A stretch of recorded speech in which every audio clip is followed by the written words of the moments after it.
Okay, so in this problem, cinema-app3.java, we're asked again to develop a cinema application that asks the user for their age and outputs the correct cost for their ticket according to the table below. But you'll see by looking at the table below, we have a number of more options this time. So under 5s are free, 5 to 14 is €5, 15 to 65 is €10, and over 65s are also free.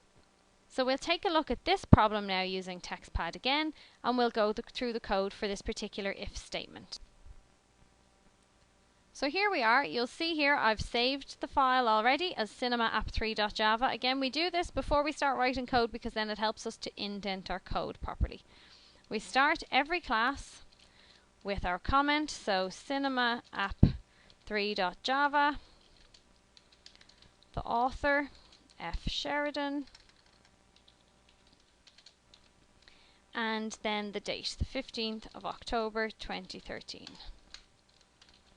Public class cinema app 3. Public static void main string args, remembering to close both of my curly brackets.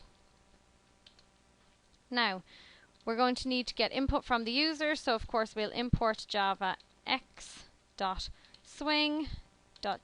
option pane. Okay, declare any variables we're going to need. And again, we're just going to need the variable for age, so int age. Then we are going to get our input from the user, so age equals integer.parse int j option pane dot show input dialog null, please enter age, remembering to close the second round bracket at the end of the line of code. And now we're on to our process, which in this instance is also combined with our output. Okay, so we're going to have a rather big if statement here. First off, we're asking if the age is less than 5.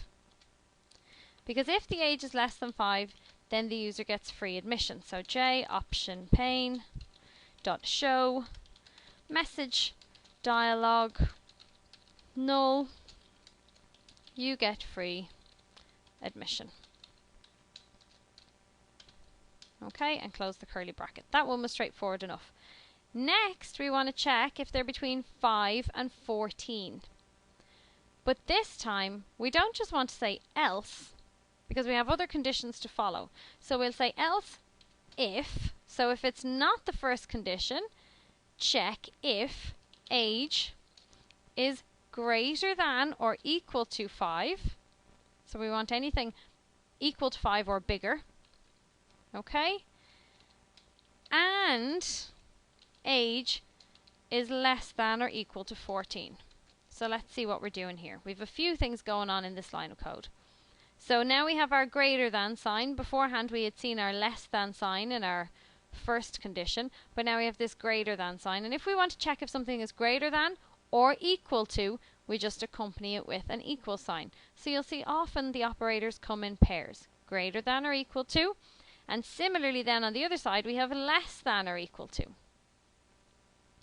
And these two symbols in the middle, the ampersands, represent the condition and. So I only want to know if the age is greater than or equal to 5 and the age is less than or equal to 14. Then I know it's between 5 and 14. People will often ask, can I not just leave out this age variable and say if age is greater than or equal to 5 and less than or equal to 14? And the answer is no. We need to give Java the full expression. Now, if it helps you to see it more clearly, you can put each expression in its own set of brackets. So you'll see there age greater than or equal to 5 and age less than or equal to 14. You might think, gosh, that's just more brackets for me to worry about. That decision is up to you. If it makes it clearer for you to read and to follow, then that's fine. You can do it that way. So if this is true, if they're between 5 and 14, we need to use J option pane again. Dot show message dialog null your admission is €5. And then we close the curly bracket for that condition. Now we had another one. We had 15 to 65. So again, we'll say else if age is greater than or equal to 15 and age is less than or equal to 65. J option pane dot show message dialog null your admission is €10 and close the curly bracket. So again, here we're checking if they're 15 or over and if they're 65 or under.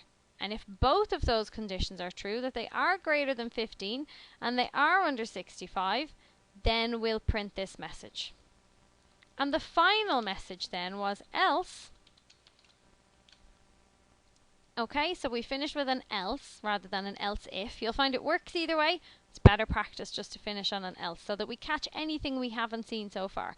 So if they're not under 5 and they're not between 5 and 14 and they're not between 15 and 65, then they must be over 65. Okay, so we can just use else. And then we'll print our J option pane dot show message dialog null your admission is free.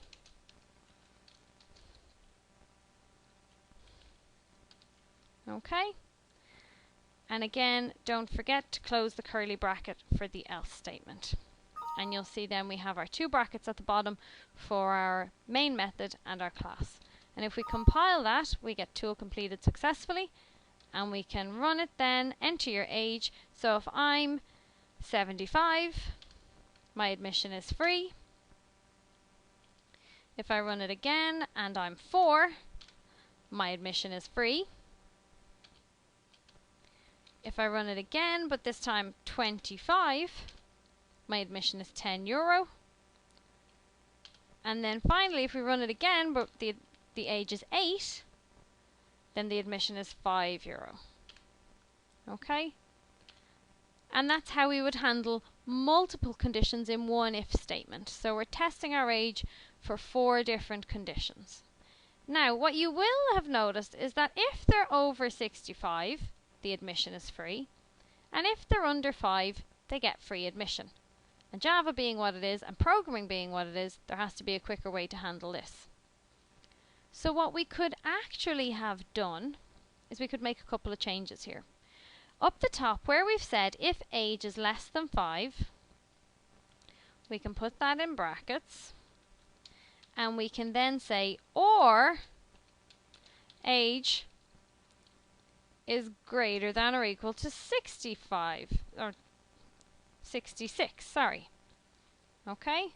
Or just greater than 65. So if age is less than 15, or age is greater than 65, then we tell them they get free admission. Now, or, as you can see, it hasn't turned blue, it's not a keyword, so we're missing the symbol for or. And the symbol for or in Java programming is to use the bar.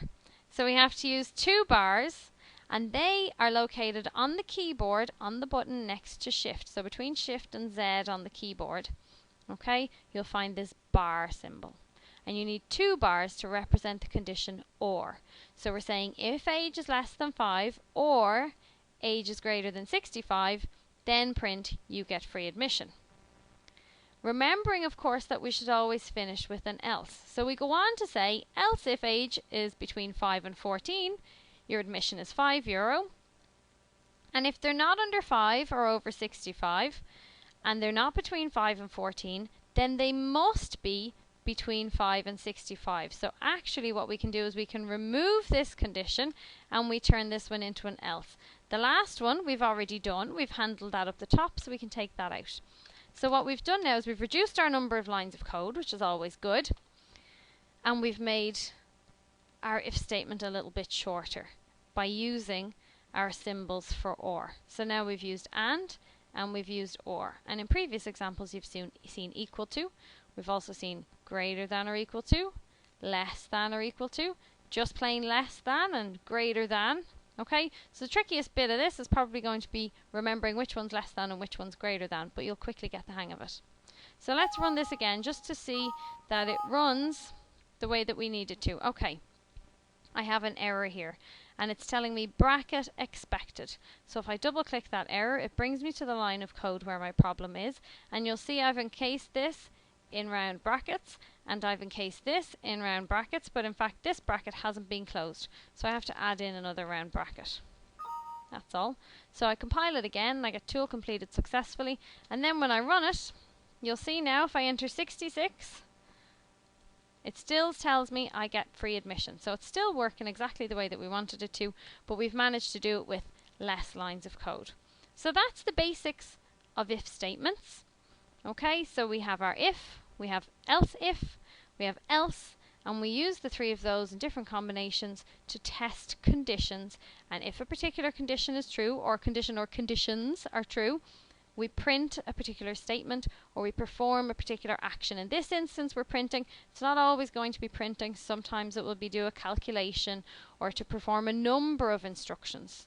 Okay, and that just depends on how big the programs get. So that's enough of selection statements for now. Later on we'll look at other selection statements. We'll look at a switch statement and we'll look at nested if statements, but that's all we're going to do for today. Thanks.